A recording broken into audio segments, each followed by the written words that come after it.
I was the invisible one in every photo they took, always behind the stroller, behind the kitchen counter, behind the door frame, always behind. They never even learned my last name. To them, I was just the nanny. Can you warm this? She spilled again. Don't let her nap too long. My name was Maria, but to that family I was furniture that smiled, a ghost with an apron. I watched them host dinners where I wasn't allowed past the pantry, raise toast to success while I scrubbed red wine from the rug, and build empires while assuming I couldn't spell the word. But they had no idea who I really was. I didn't correct them, I didn't protest, I watched, I listened, and quietly I planned. Because sometimes the best revenge is not a scream. It's a signature on a document they'll never see coming. They didn't know the letters I read while their baby slept were MBA case studies. They didn't see the screen I tucked away when they walked in the room. They never wondered why their Wi-Fi bill was so high. I was running simulations, mock negotiations, building business models from their own discarded startup ideas. Irony, right? I was raising their child while raising myself, feeding a future they couldn't imagine. Every diaper changed, every tantrum soothed, every judgmental glance. It all became fuel. I didn't need their validation. I needed their silence, and they gave it freely. I remember the first time they laughed at me, not in secret, right in front of me. Their daughter had drawn a picture of our family, and in it, I stood right next to her, holding her hand. The father scoffed and said, "Isn't that cute? She thinks the nanny's part of the family." They all chuckled, not realizing the child had drawn what she felt, not what they saw. That night, I sat on my thin mattress in the tiny guest quarters above the garage and cried. Not because of the insult, I'd heard worse, but because I realized something deeper. They would never see me as worthy, no matter how much love I gave. And that was liberating, because when you stop trying to be seen, you start moving freely. They'd placed me below them. That was their first mistake. They assumed I'd stay there. That was their second. I began keeping notebooks, one for ideas, one for quotes, one for plans. While they planned brunches, I planned a business. While they gossiped, I strategized. Their child once asked me what I wanted to be when I grew up. I smiled and whispered, "Free." She didn't understand, but she hugged me anyway. The truth is, I didn't want to take anything from them. I just didn't want to be them. And deep down, I knew I was building something bigger than just success. I was building dignity. Every late-night course I completed on my cracked phone screen, every financial podcast I devoured while folding laundry, it all added up. I was preparing for a moment they'd never see coming, and that made every sacrifice worth it. There was a moment that changed everything.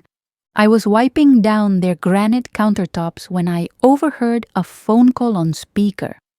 The father bragging to a friend about a new app idea. "It's just a concept," he said, "but I'm too busy to execute it. And honestly, who needs more tech headaches?" I froze, because the idea wasn't just good, it was scalable. I grabbed a pen and wrote it down on the back of a receipt in my apron. That was the seed.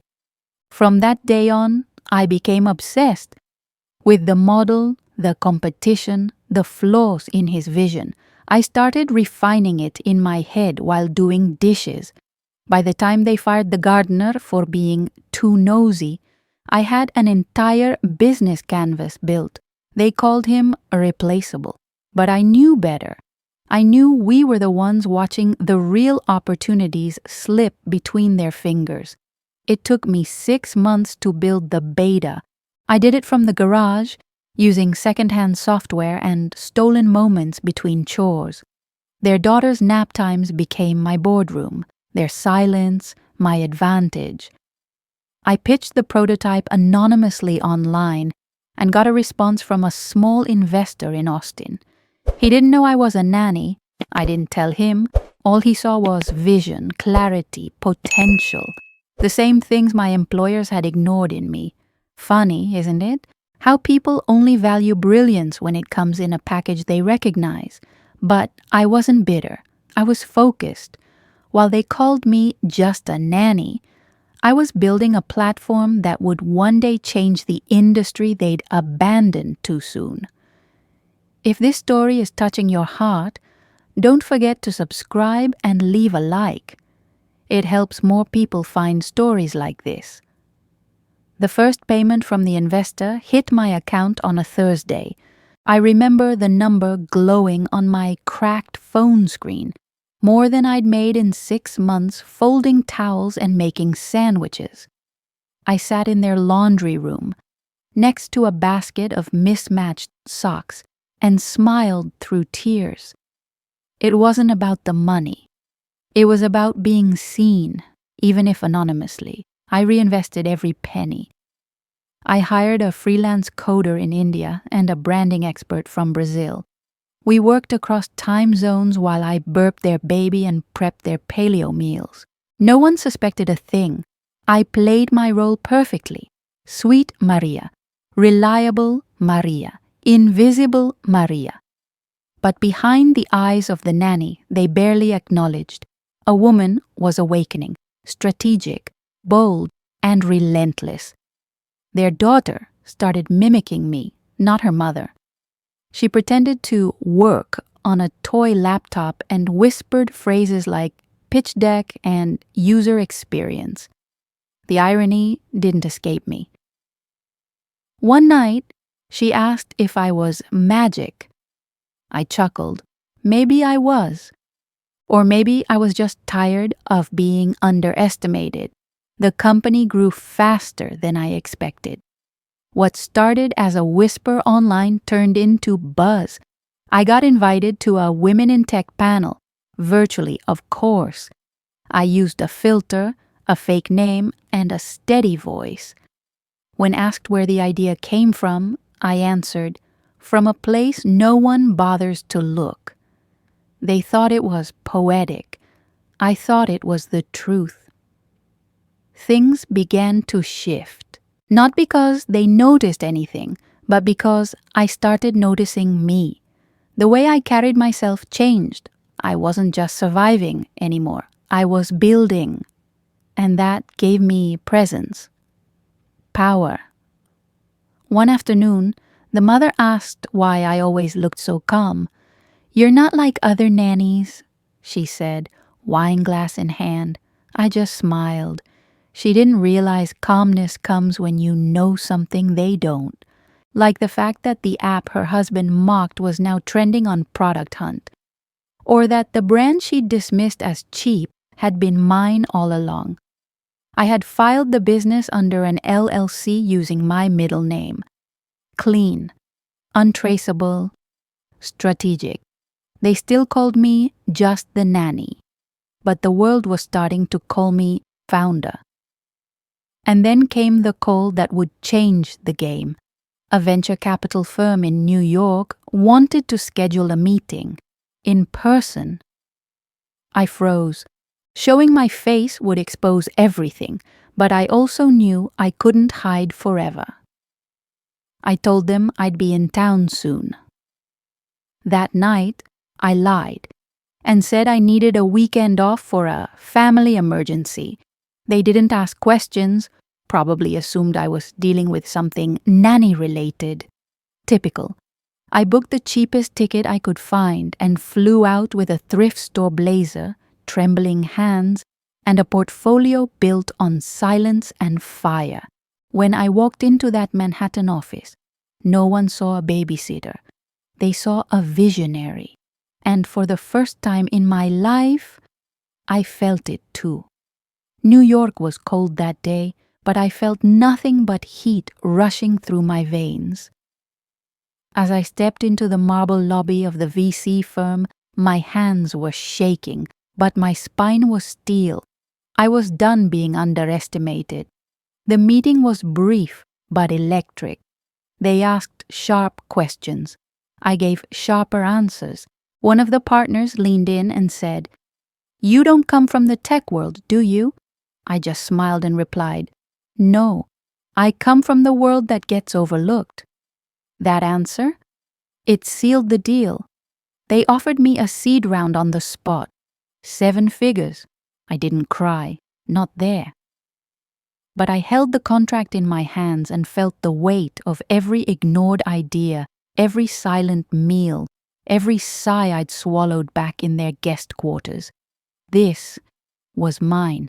I flew back on a red-eye flight and walked into their house like nothing had changed, because to them, nothing had. I still picked up toys, still folded towels, still prepped almond milk for breakfast, but inside me, there was a revolution. I had options now. Power. A future that didn't depend on their moods, their leftovers, or their empty thank yous. I remember looking at the baby monitor and realizing something. The child would grow up with every privilege, but it was me who had built her world's next breakthrough, and no one in that house knew.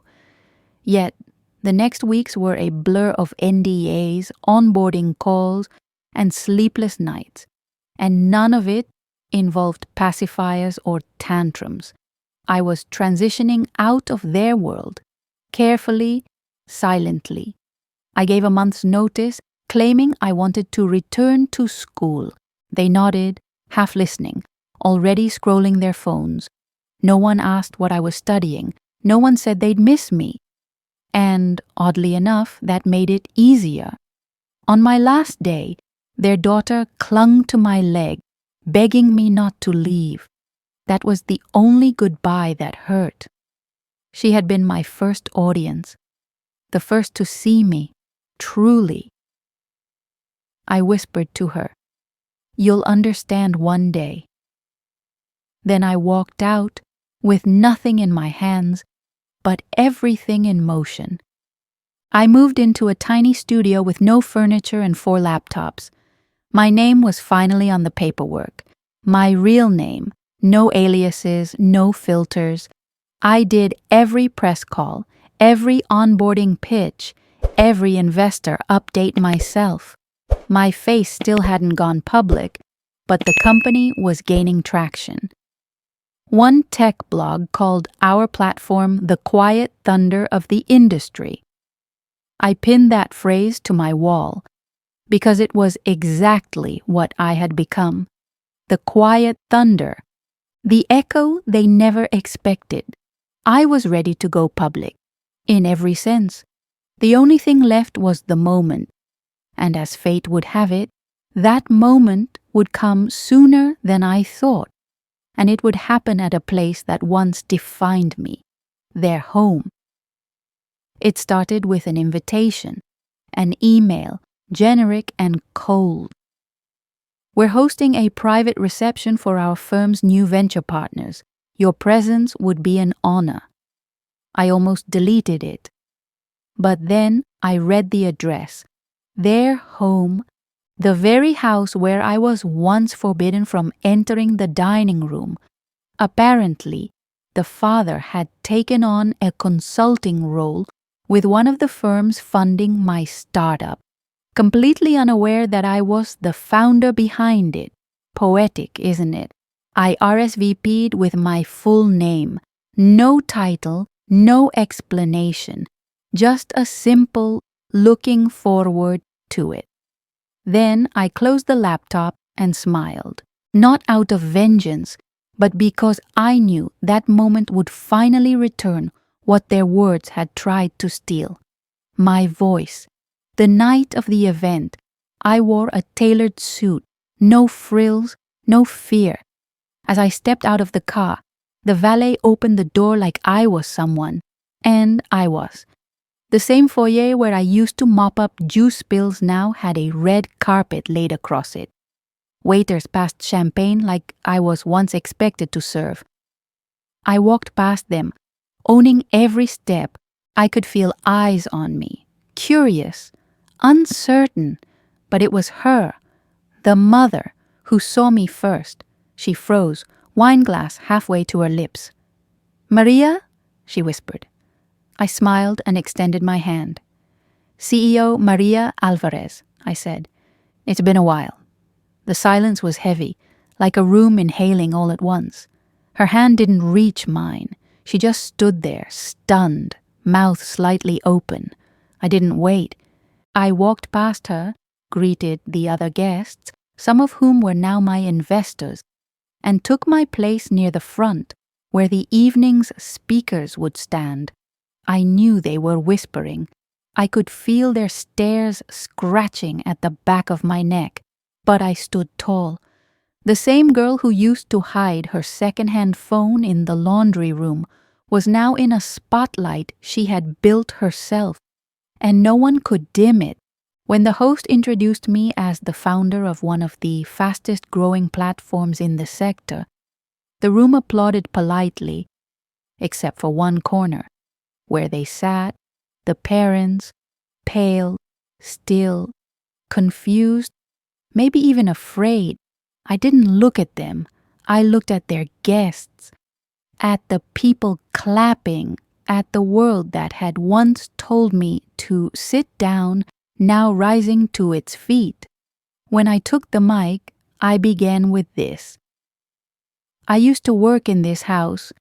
You probably never saw me, but I saw everything, and I learned that the people the world overlooks are often the ones who understand it best." And the room went still. Every eye was mine. I told them about resilience, not as a concept, but as a survival skill, about how some of us don't start with capital or contacts, just silence and grit. I didn't say their names. I didn't have to. The story spoke for itself. I saw faces in the audience soften. A few teared up. And behind them, the couple who once paid me in leftovers and assumptions stared like I was a ghost from a life they had tried to forget. But I wasn't a ghost. I was the future. The investors loved it. One of them even said, "You've got the heart of a leader, not just the brain." That moment, it rewrote every line they ever whispered behind my back.